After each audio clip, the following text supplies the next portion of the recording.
Star హీరోలలో ఎక్కువగా ఎన్టీఆర్ తర్వాత ప్రభాస్ తో ఎక్కువ సినిమాలు చేసిన రాజమౌళి ఇక రామ్ చరణ్ తో కూడా RRR తో కలిపి 2 సినిమాలు చేసినట్లయింది. కానీ మిగిలిన స్టార్ హీరోలలో సూపర్ స్టార్ మహేష్ బాబుతో రాజమౌళి తెరకెక్కించే సినిమా ఎప్పుడనేది అందరూ చాలా కాలంగా ఎదురు చూస్తున్న సినిమాగానే చెప్పుకోవచ్చు.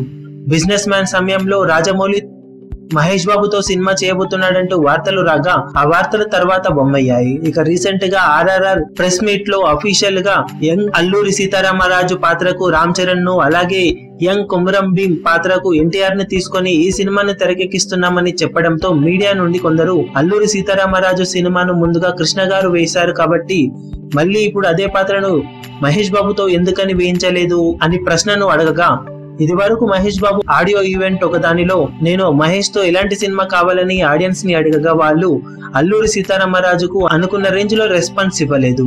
దానికి బదులుగా జేమ్స్ బాండ్ టైప్ సినిమాకు అదిరిపోయే రెస్పాన్స్ వచ్చింది. అది కూడా మనసులో ఉండే ఇలాంటి నిర్ణయం తీసుకున్నానని రాజమౌళి కన్ఫర్మ్ చేశారు. ప్రస్తుతం RRR సినిమా పనుల్లో బిజీగా ఉన్న రాజమౌళి ఈ సినిమా తర్వాత చేయబోయే సినిమా మహేష్ బాబుతోనే ఉంటుందనే టాక్ చాలా కాలంగా వినిపిస్తుంది.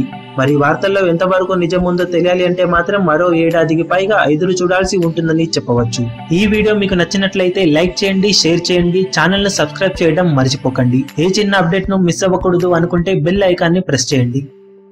లేటెస్ట్ సినిమా అప్డేట్స్ కోసం, బాక్సాఫీస్ కలెక్షన్స్ రిపోర్ట్స్ కోసం మా అఫీషియల్ యూట్యూబ్ ఛానల్ ను సబ్స్క్రైబ్ చేసుకోండి. ఏ చిన్న అప్డేట్ ను మిస్ అవ్వకూడదు అనుకుంటే బెల్ ఐకాన్ ని ప్రెస్ చేయండి.